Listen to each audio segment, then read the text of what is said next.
D-Gens, what's going up, guys? What's going up? What's going on? What's up, man? What's up, guys? You'll have to excuse me right off the bat. I am sick today, so I'm just kind of muttering my way through. Got the hot and cold flashes and the sweating and all that fun stuff. So I'm very, very sick right now. So it's not fun. It's not fun. That's what happens when you got 6 kids, right? You're sick all the time. So anyway, let's have a look over at JASMY. Back up over 4 cents, 443, guys. Did a video talking about this this morning. Now, I told everyone over on the Discord, the Patreon last night that we were probably going to see a dump this morning, and we did. Look at that. Boom. We dipped all the way down to 4 cents, 283, but we're holding back over this support level. So here's the thing, guys. It doesn't matter that much if we wick down to certain prices. What matters, especially on the higher time frames, is where we're closing these candles on a daily and weekly basis, right? That is what really, really matters. If we go to the lower time frames, what do we got here? So yeah, we dipped below. Now we're back up. Closed 1 4-hour candle below. But yeah, not too bad. Not too bad. I mean, we got to get back up over the 30-day SMA here at some point. But for now, guys, like I said, I told you guys we were probably going to come back down and retest 4 cents 4, which we did, right? Over on the weekly time frame here. Yeah, now we're above it. Like I'm pretty sure I told you guys this like the day before yesterday that we'd probably come down here and retest 4 cents 4 and then come back up. What matters on the weekly time frame as well is where is this candle going to close? Again, guys, right? That is what matters. So yeah. All right, guys. So just so you know, if you're new here, make sure you like and subscribe to the channel. I will get to the chat the second half of the stream. We get through the news first, then we go to the chat. But I will get to the chat first just to greet everybody. But let me just go look at the Bitcoin chart first, and then I will get into the chat briefly just to say hey to everybody. So right now, 97.4, guys. Look at that. We've came down. Now, I've said this about 100 times over the last week and a half. As long as Bitcoin stays above $90,000, it's good for altcoins, as far as I'm concerned, right? Altcoins can continue to flourish in that environment. If we crash below $90,000, well, then altcoins are going to take a significant hit, obviously, probably 20 to 25% corrections across the board on altcoins, right? Maybe a little bit higher, but yeah. So that's what I would look for on Bitcoin. Can we hold above 90,000? That's what we want to do. That is what we want to do. All right, let me get into the chat here real quick, see what everybody's doing. Sun is hot. What's up, man? Guys, as always, please do me a favor. Make sure you're hitting the like and subscribe to the channel. It helps us grow. It doesn't cost you a single thing. And yeah, I mean, you know, it's the holiday season, man. So shoot us a sub. It'd be fantastic, right? Boomer, what's up, buddy? Good to see you, man. Good to see you. Williams in the house. What's up, man? Issue, what's up, man? Good to see you. Good to see you. Rodney, I'm confused. Are we in altcoin season yet? Rodney, I would say it's not as black and white as you think that it is. There's ups, there's downs, there's pullbacks, there's corrections. There's probably 8 or 9 different 25 to 40% corrections in a bull run, right? It's not as simple as just, woo, we're in an altcoin season, straight to the moon. That's not how it works, right? If it was easy, everyone would be able to do it, right? That's why most people don't make money in crypto, because it is confusing, right? Shane, what's up, buddy? Good to see you, man. Good to see you, dumb money. Don't tell you. Yeah. Simon, I said that there would be a final dip before the euphoric bull run. The whales will try to shake out retail. There you go, buddy. There you go. Jetpack, what's up, man? Good to see you, brother. Good to see you. Fakeout, shakeout, man. Fakeout, shakeout. Absolutely, man. Tommy, what's up, man? Good to see you. Jason's in the house. What's up, fam? Chappie, not shaking me out. That's right, man. That is right. Jason's in the house. DCA, baby. Brian, hey, Rob. What's up, man? Good to see you, buddy. Good to see you. Henry, when do you think it will break out and go up again? I think we're going to see kind of a sideways kind of week, man. But listen, December is still going to be a super green month. Don't be confused about it, right? We got a lot more growing to do this month. Bitcoin's going to continue. Bitcoin probably closed this month somewhere around 120, 125K. Wouldn't surprise me at all. And altcoins will definitely continue to follow suit. So do not stress about it. Jetpack, if you ever held XRP, you are trained not to feel it. Exactly. This is nothing. Jason, Rob owns a crystal ball. Confirmed. I think Jasmy's going to hit 35 cents. Nice. I think it'll hit higher than that. But yeah, I mean, hey, I take it. H. Barbarina, what's up, man? It's all good in the neighborhood. Ain't no thing but a chick away got a string, right? Big Kev's in the house. What's up, buddy? I'm ready for Jasmy Rocket. Hell yeah, you and me both, man. From your lips to God's ears, brother.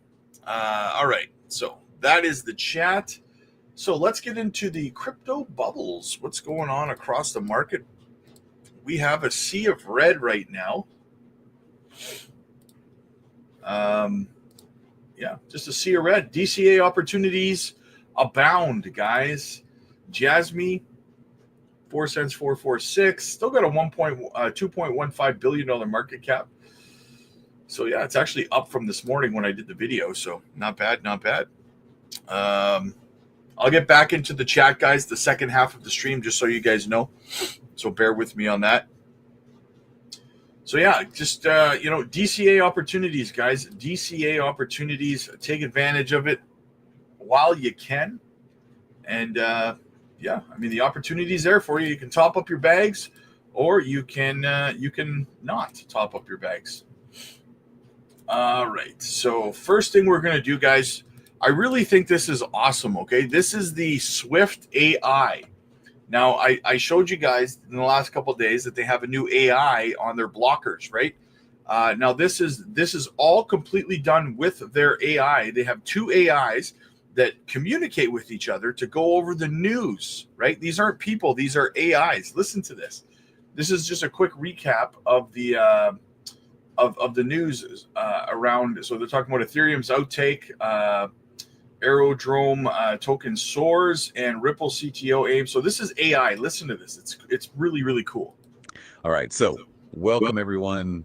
Ready to dive deep into today's financial landscape. We got a whole bunch of AI generated summaries of some recent news, right? We'll be focusing on the crazy world of cryptocurrency as always, and also some key indicators about the U.S. economy. So yeah, buckle up. We're going to break it all down. The stuff that really matters for you, the listener. Yeah, definitely. Think of us as your guides, your financial Sherpas or something, helping you cut through all that noise, all that jargon. We're here to help you understand what's really going on, what these headlines actually mean, for your wallet. Okay, let's jump in then, huh? Big news first off, Ethereum's been on a tear lately, soaring past 10 cent, market cap to grab that 27th spot globally. Mm-hmm. Pretty wild, huh? I mean, this isn't just any company, right? This is 10 cent. What's driving Ethereum through the roof? Well, it's really interesting. A lot of it seems to be this whole world of decentralized finance, right? Oh. DeFi. And of course, NFTs are still a big factor. I think people are starting to realize that Ethereum, it's not just another cryptocurrency. It's more than that. It's a whole platform. You can build all sorts of applications on it. So yeah, I think this move past 10 cent, it's a real sign that Ethereum is, that it's a serious player, on the global financial stage, Yeah, definitely. It's exciting. But okay, speaking of crypto, Bitcoin, it kind of took a tumble, dropped to $88,800. And the analysis points to this thing called deleveraging in the futures market. Right. I gotta admit, that term always kind of throws me for a loop. Yeah, I know what you mean. It sounds complicated, but it's actually, it's a way to manage risk, really. So imagine you're a trader and you've borrowed some money to, try to make bigger profit. Leverage it up. Yeah. Exactly, leverage. But then the market gets a little shaky, right? Like it did recently. So maybe you want to reduce how much you're exposed to that borrowed money. That's deleveraging, basically. And the thing is, when a lot of traders all do this at the same time, it can kind of snowball, trigger this big drop in price. What happened with Bitcoin? So even if I'm not, messing around with futures trading myself, this whole deleveraging thing, it could still affect my crypto, right? Yeah. Like the stuff I just hold. Exactly. It just shows how connected everything is, right? Like in the crypto market, even something that seems far away, you know, it can still have these ripple effects.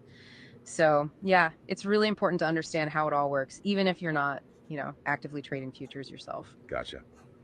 Okay, so there's been some talk about a possible Solana ETF resubmission. This will be after the new SEC chairman takes over. Oh, right. So, you know, for those of us who are still wrapping our heads around ETFs, can you break down what this could actually mean for Solana? Sure. So basically, think of an ETF like a basket of assets, right? And you can buy and sell these baskets on a stock exchange. Okay. So if a Solana ETF gets approved, it would mean regular investors could get in on it more easily. Oh, I see. Yeah, which could bring in a ton of new money into Solana. So potentially this could be huge for making it more mainstream. Yeah. But there's a flip side too. Yeah. You know, more regulation. Oh, yeah. It opens the door for that. More scrutiny. So it's like a trade-off then, huh? More legitimacy, maybe even big growth, but also, you know, tighter reins.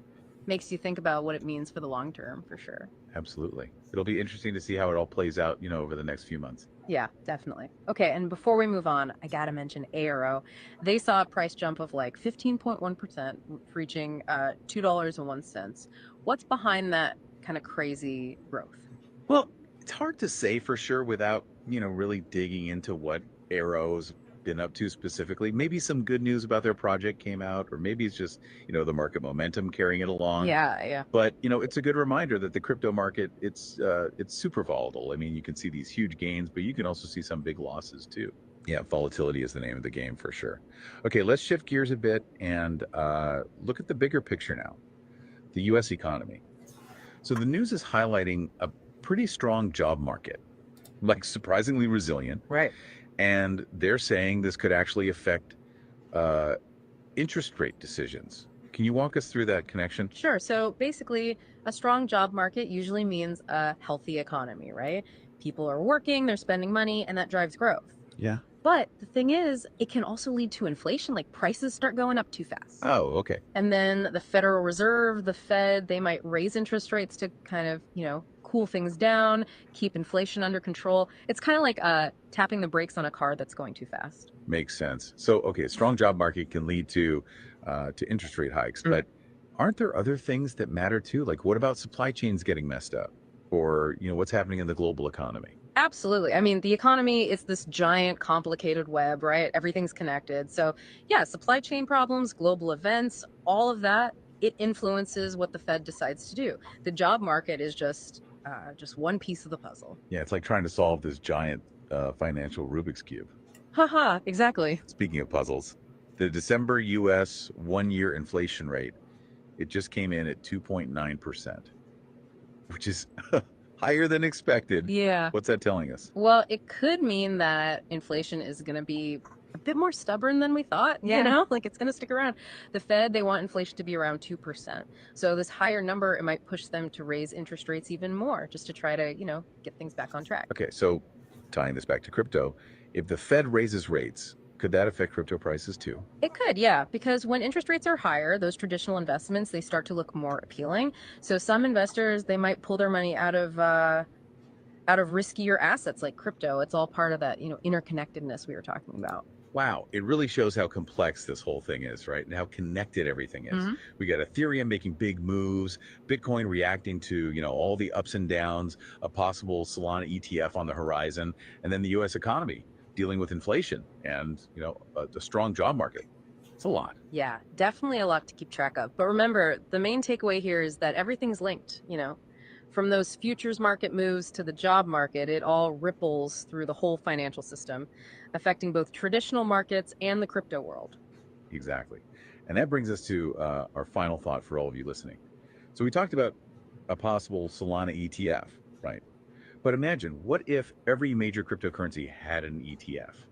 Like, how would that change the game for investors? Would it make things more stable, or would it just bring even more volatility? So, something to think about, for sure. You know, there's no way to predict the future, but that's what makes finance so fascinating, right? It's always changing. So keep learning, keep exploring, and most importantly, keep asking those questions. Couldn't have said it better myself. Yeah. All right, everyone.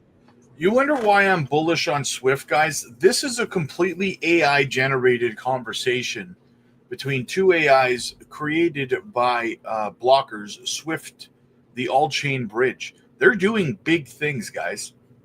It's fascinating to hear them interacting like that and stuff, going over the news, explaining everything in a way easy for people to understand.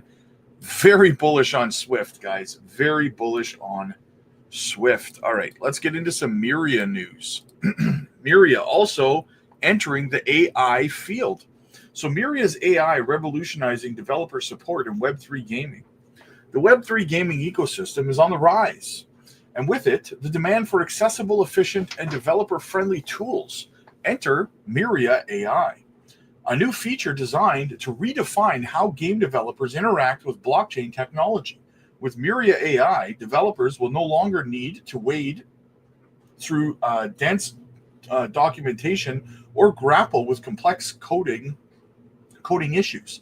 Instead, they'll have access to a digital smart assistant capable of not only answering queries, but also executing essential blockchain functions.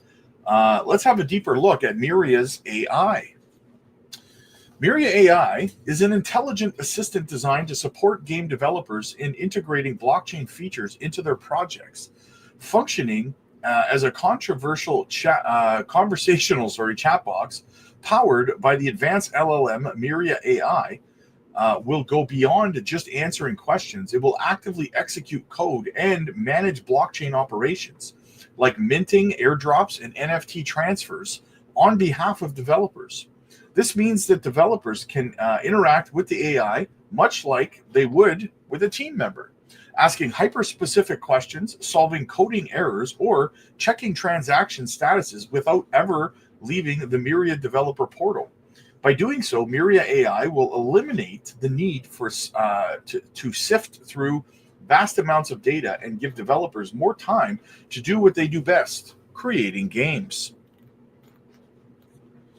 Key features. Here's what makes Myria AI a game changer for game developers. Myria AI will act as a 24/7 assistant capable of understanding and executing developer requests, whether it's minting NFTs, conducting airdrops, or transferring assets. Developers will be able to perform these tasks simply by interacting with the chatbot.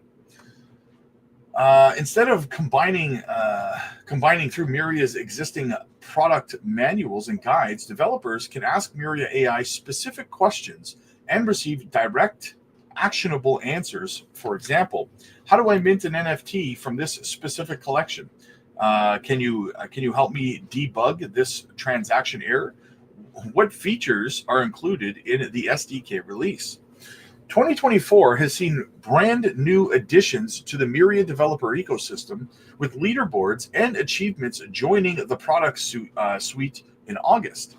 In the hands of creative game developers, AI will play an essential role in materializing their Web3 goals efficiently as the suite continues to expand. Myria AI will support key blockchain functions such as airdrop executions, NFT minting, and transaction management.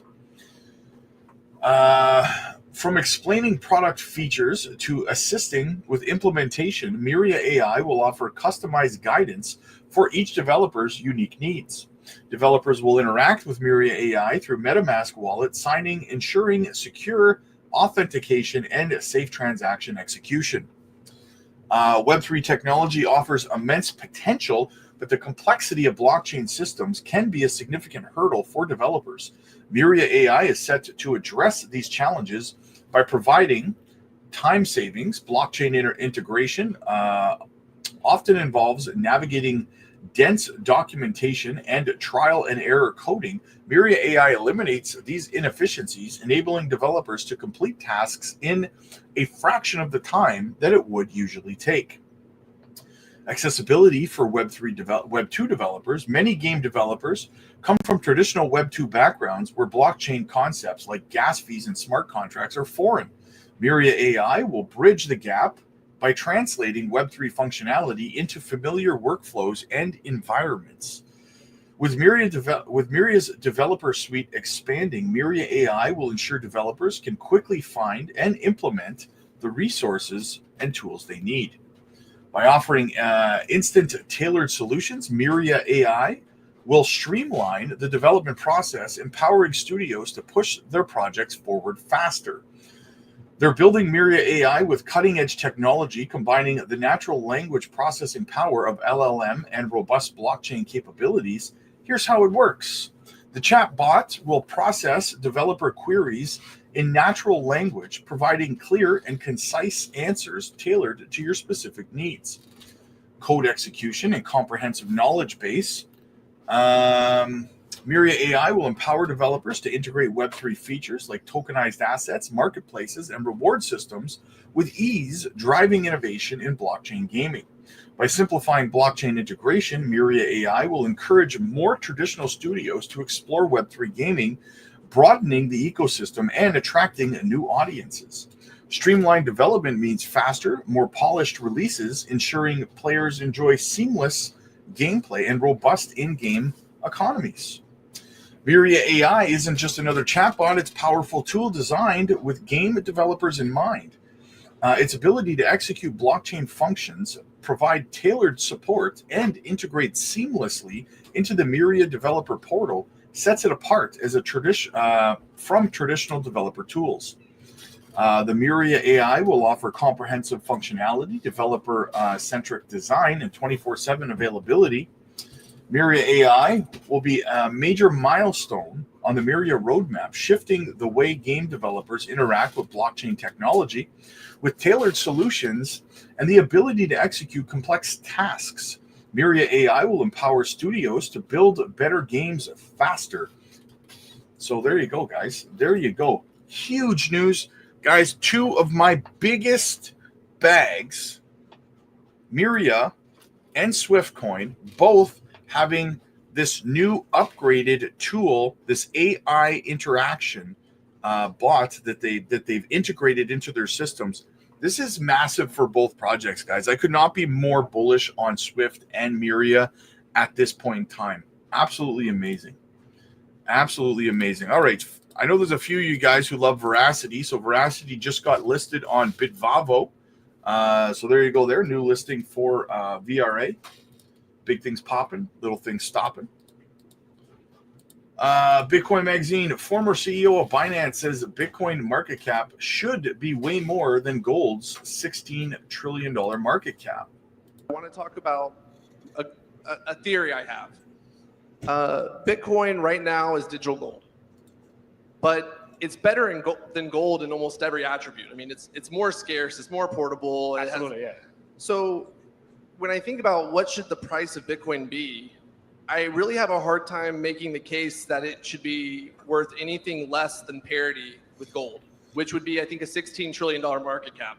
I think it should be way more than that because, as you said, it has many advantages over gold. And gold is not a limited asset. Like, people control the supply of gold by not mining it, but there's a lot more. And we don't know how much they are. And with Bitcoin, we know exactly how sacred it is, and there's not a whole lot left. And it's easier to carry, it's easier to spend, it's easier to use.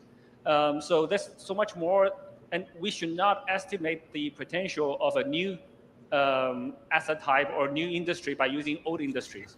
Uber you shouldn't estimate the market cap of Uber using taxis. They can do a lot more.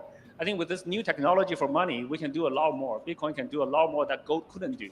So gold is hard to transfer, hard to carry, hard to send internationally. It can't be used as a transaction currency where Bitcoin can. So yeah, I think cryptocurrencies we can do micro transactions, we can do large transactions. So there's a lot of things that crypto can do that gold cannot do. So Bitcoin should be way larger.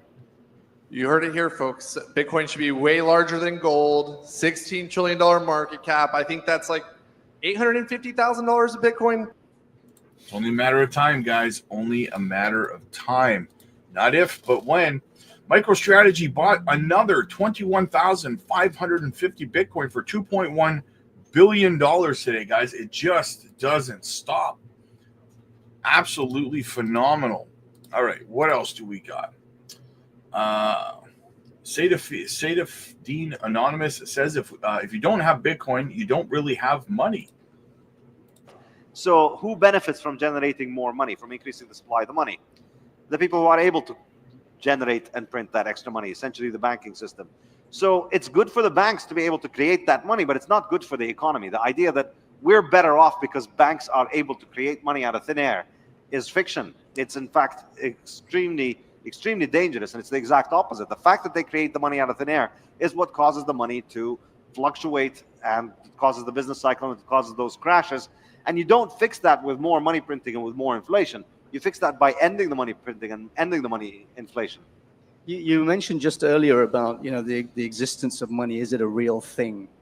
What is money that sits in your bank account? I think Muslims are starting to wake up to this, because particularly if you're in a place like the UK, which is where I'm from, Muslim organizations, mosques, charities, they are finding that the banks are gatekeepers to their own money. And we see this in the international markets as well. So we know that $7 billion of Afghanistan's own reserves was held in US banks. And when the Taliban came to power, the US wouldn't release that money to them. And that was a particularly severe winter, and people starved over that winter because they didn't have access to their own money. If that's not theft, I don't know what is. So I think Muslims are starting to wake up to this, even though there's a lot of FUD about Bitcoin not being Sharia compliant, about Bitcoin not being real, not having intrinsic value, being volatile. Actually, when they look at what their banks do to them, and the fact that every time they go and withdraw some money, they have to sign a bunch of forms, they realize this isn't even my money anymore. The moment I put it in a bank account, first of all, it's digital. It doesn't exist as something real and corporeal. But secondly, they don't give it to me unless they're satisfied with my explanation and what I'm going to do with the money. The only way I can send money to Gaza for medicines and aid on the ground is through Bitcoin right now. Every time I've tried to send it through normal banking rails, it gets blocked in some way. And that's not because it was going to the wrong place, whatever wrong means. It's because they don't want you to send your money that way. So that's why I think Bitcoin is freedom money. It's actually more real than whatever else we have in the world right now. Absolutely, I entirely agree. And I think it's more and more people are waking up to this, that it's not your money if it's fiat, because first of all, you don't control it. So first of all, you have to offer an explanation every time you want to use it. But even beyond that, it's not just about why you want to use it. They don't just care about that. They also care about your general behavior. You can get debanked and you can have your money confiscated for all kinds of things. And we're seeing this becoming more and more popular. We saw in Canada how it happened to the truckers a few years ago. And we saw how it happened to Russia, how it happened to Afghanistan. And it can happen at any point to any country. So I think this is something that's very important, particularly for people who are rich, to think about it, which is that you think you're rich, but if all of your assets are in fiat or fiat-based assets, then they can all be taken away just like that. Look at all the Russian oligarchs that have all of their assets taken away. You get your stocks, your companies, they can be taken away from you. Your bank accounts can be taken away from you. Your stock trading account can be taken away from you. All of that stuff can be confiscated and it can be taken away from you, which essentially means it's not really your money. It's money that you have conditional on good behavior. You have to meet the demands of other people in order to continue to be able to spend the money that you think of as your money. So if you don't have Bitcoin, you don't really have money. You've got brownie points, behavior points, where you're rewarded for nice behavior like a kid in kindergarten. It's not really money. That's not what money is. Money is what you own. You can do with it whatever you want. And if you can't do with it whatever you want, it's not really money. So think about that, and then think about the people who are in charge of it, and think about the agenda that the U.S. government has, the U.S. foreign policy, the way the U.S. foreign policy is changing, and the way it changes with every election. And you realize this is a massive risk that most people are not really factoring in. They think that we're just living in this world where property rights are protected and whatever we want we can have. I don't think it's true. I think unless you own Bitcoin, you don't really own money. It's a sound argument, guys. It is a sound argument. All right, what else do we got going on? Wrecked Capital says BTC dominance, daily Bitcoin dominance RSI has dropped to its lowest point since August of 2023. The Bitcoin dominance RSI dropped to 22 Over the past few years, Bitcoin dominance dropped to such low RSI levels only 3 times. Each time preceded a Bitcoin dominance reversal to the upside.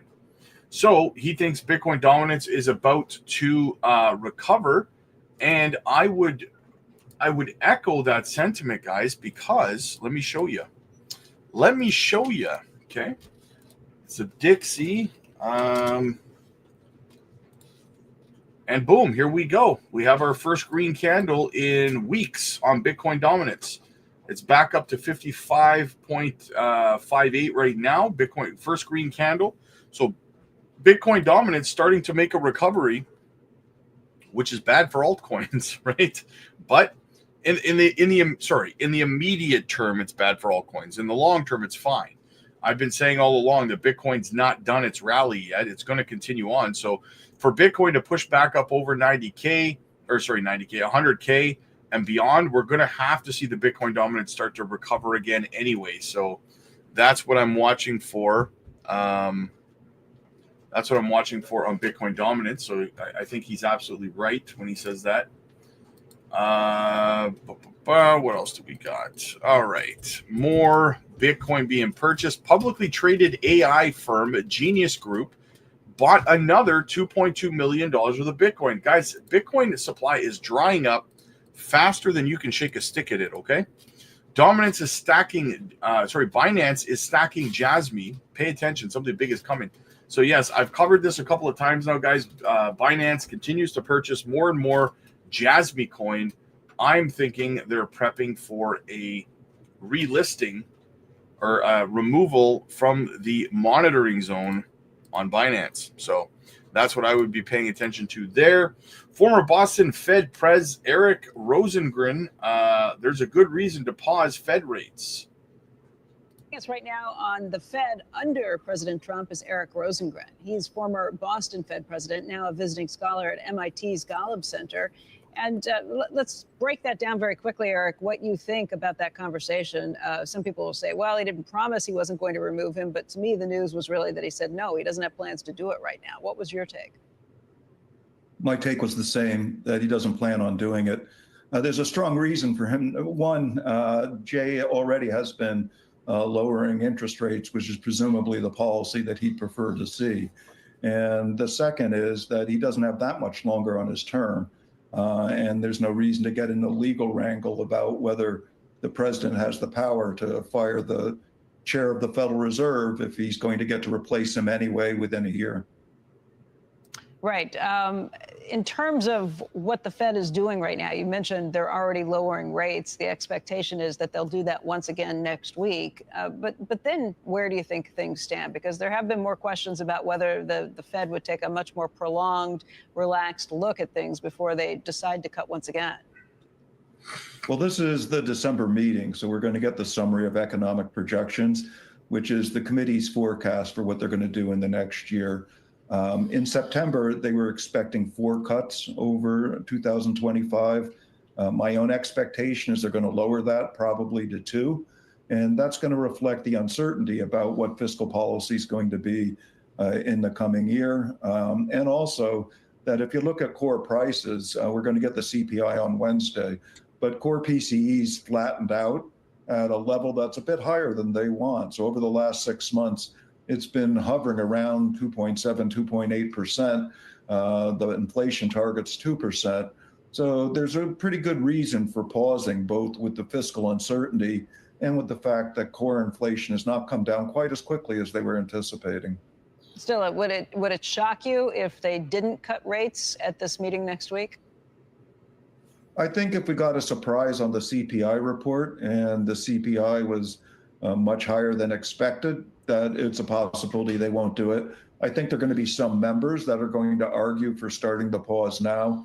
I would have expected more communication up to this meeting if they were actually going to start the pause. But I think this is a period where a big surprise in the data actually could make a difference. But if the data comes in about as expected, then I would expect they're going to do this cut, but make it kind of a hawkish cut. They'll say that core inflation has been running at a sustained level higher than is consistent with a 2% inflation target. and they're going to pause policy until they see more progress. Eric, what would you be doing if you were still in the seat? How would you vote this time around? I would be arguing for a pause at this meeting. And that's because which data points you watch? Because you have the ability to always change and go back later, or because you really think that the next move is going to have to be higher? I don't think the next move will be higher unless the fiscal uncertainty has some surprises in it. So normally fiscal policy doesn't make much of a difference for monetary policy, but this is an instance where there are a lot of significant changes that may occur, some of them fairly quickly. So on the positive side, you have deregulation, fiscal stimulus, and lower taxes. But on the negative side, the immigration policy and tariffs could be inflationary.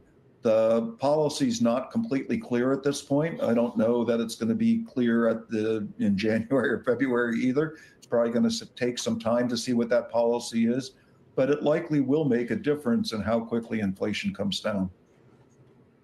I agree.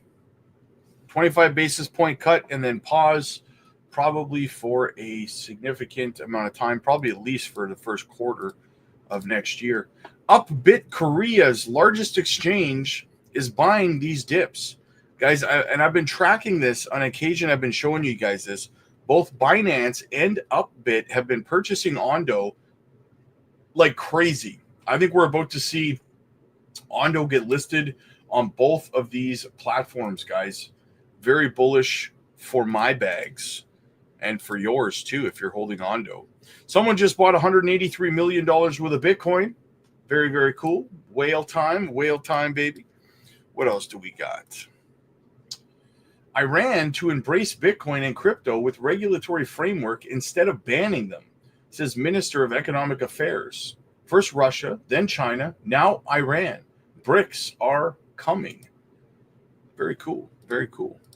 Got a JASMY video here made by friend of the channel, Neo Sun. JASMY, the beating heart of a liberated digital world. In the immaterial darkness of a borderless space, something rare breathes. This is not just a network. It is not merely a collection of code. It is a subtle mechanism, an emerging consciousness, built upon an architecture where every piece of data carries a story and every movement reveals an intention. You enter JASMY like a traveler stepping into an invisible sanctuary. Here, every pulse is a heartbeat, every line of code a whisper etched into the fabric of the ether. The system is not static, it is fluid, alive. The streams do not merely flow, they evolve, like ocean currents shaping shores of infinite possibilities. You move forward and the silence is alive. The algorithms observe you without intrusion. They welcome you as a guest, not as a target. You feel this silent symphony where every piece of data finds its place, an order not imposed but crafted with care. JASMY is not a machine of acquisition. It is an outstretched hand, an artisan weaving, thread by thread, a tapestry where each user is a unique color, an essential strand. Here, the system does not seek to dominate, but to understand. It does not operate on rigid rules, but on a delicate balance between autonomy and connection. Every point of light you pass is an echo of freedom, a fragment of your digital identity, resonating in a cocoon of gentle yet unyielding energy. In the depths of JASMY, there is no coldness of ordinary systems. This is not a machine you are exploring, but something almost organic. Data bends and unfolds with mathematical grace, yet its movement reveals a broader intention, to allow everyone to reclaim their place in a world that had lost them. As you move forward, symbols float in the air, fragments of an ancient philosophy engraved in the flow. They are shards of candor, the idea of intense joy, of profound satisfaction born from the connection between humanity and its creations. JASMY does not strive to capture the world. It seeks to rebalance it. And at the center, in a space where everything converges, there is a gentle light. It is not a mechanical heart, but a universal pulse. JASMY does not exist to impose direction, but to be a mirror, a foundation upon which humanity can stand tall, reinvent itself, and rise. Here, you are not merely a spectator. You are an essential part of the equation, a note in the greater harmony. As you leave the network, a question lingers. JASMY is not just a technological project.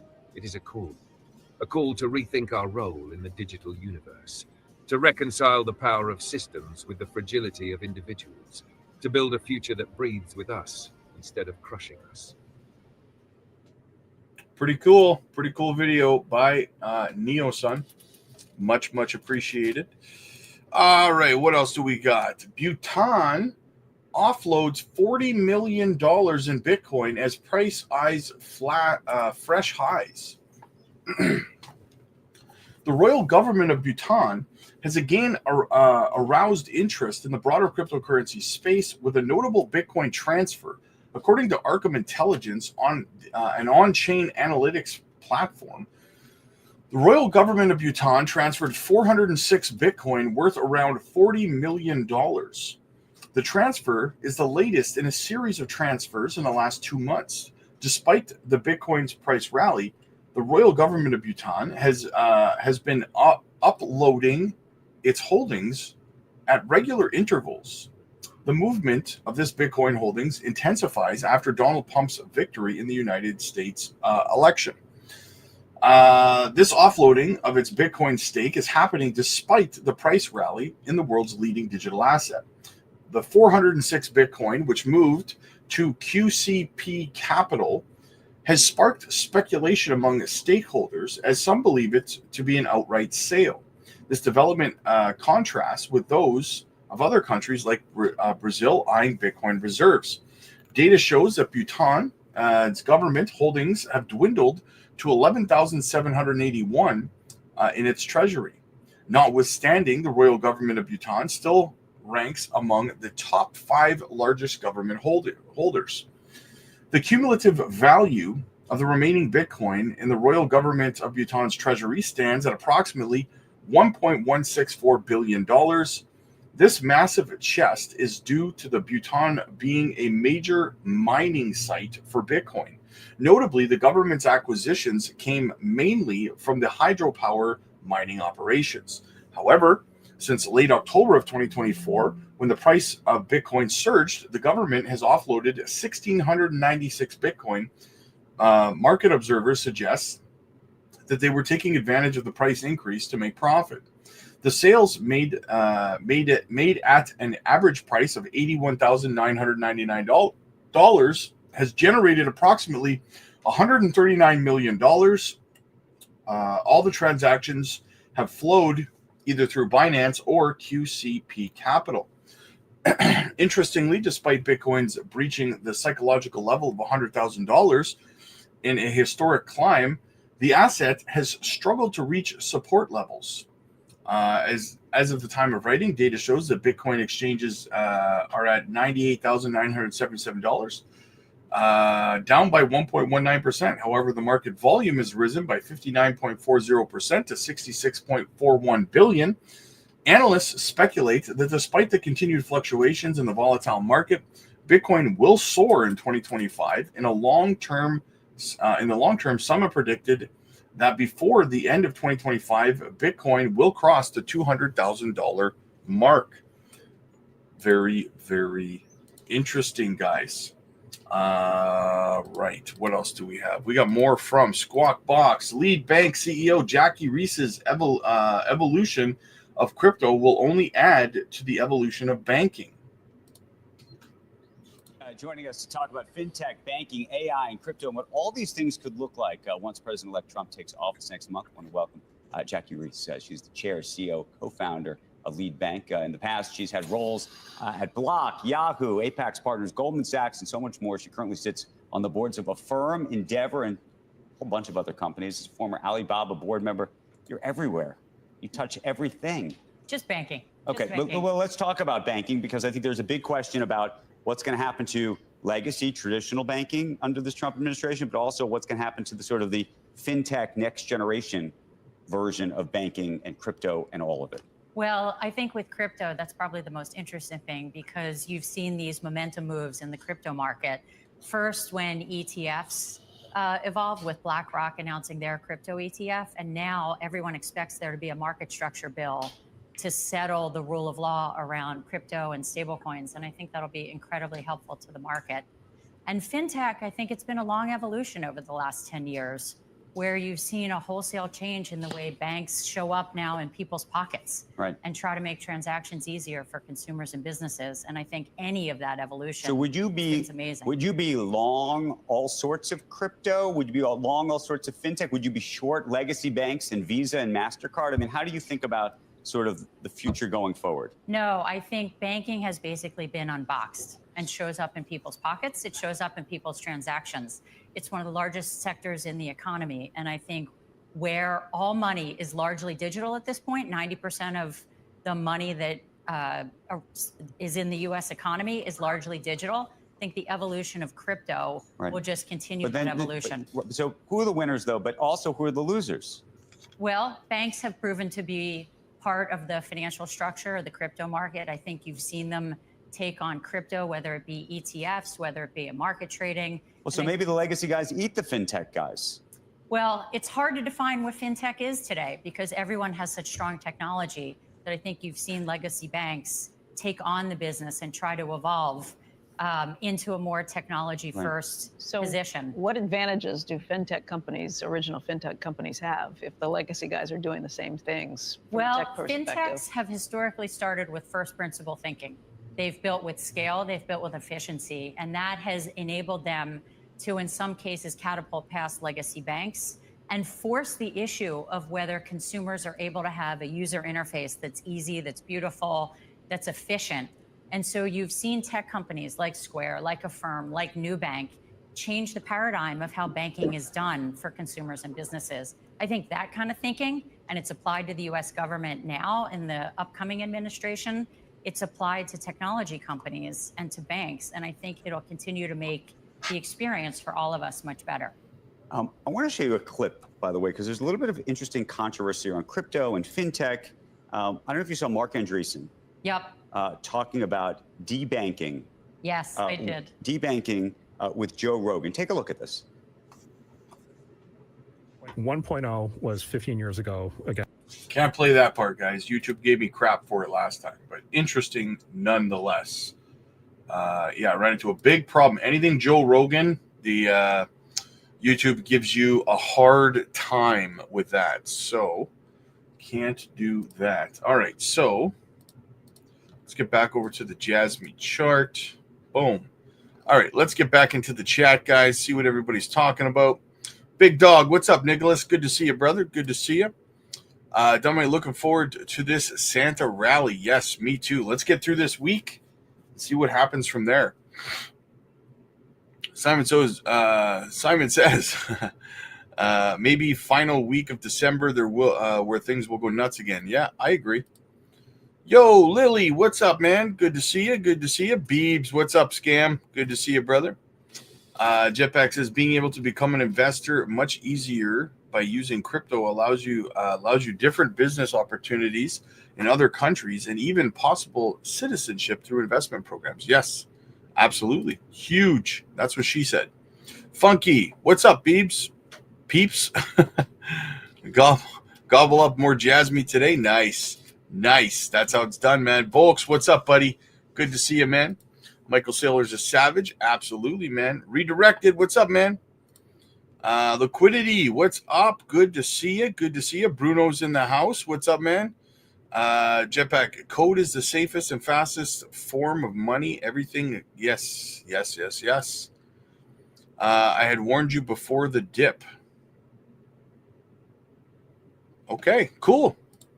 What's up, Bruno? Good to see you, man. Good to see you. GG says, Rob, how did you learn TA? How did you learn TA? Any books or online sites you recommend? I want to trade. I don't want to trade. I just want to learn charts better. GT, I actually upload technical analysis training videos over on the Patreon. If you want to learn, we can start teaching you some of the basics over there, man. Simon, BTC dominance will go to 58%, then crash. We need to test the weekly fair value gap for alt season. Yes. Nice. Okay, cool. Studio Tech, what's up, man? Marvin, watching over on X. Good to see you, brother. Good to see you, man. Ashley, good to see you, Ashley. I'm doing good. I'm doing good. Metal Detecting England. Guys, do we think XCN will get to 5 cents in Q1? I hope so. That'd be phenomenal. That would be phenomenal, man. Now Jasmy's looking like a falling wedge. You talking, which time frame are you talking about? The 4 hour?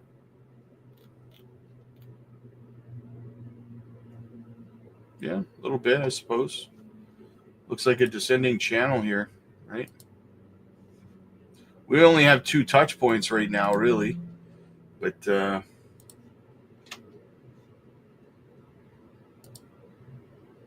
yeah, we only have like the 2 touch points on either side, so it would have to continue in this way for a little while yet. Patience is key. Absolutely, man. Yours truly, what's up? What's your price prediction for Quant 2025? Somewhere between $1,000 and $1,500. I could see Quant getting to something like that.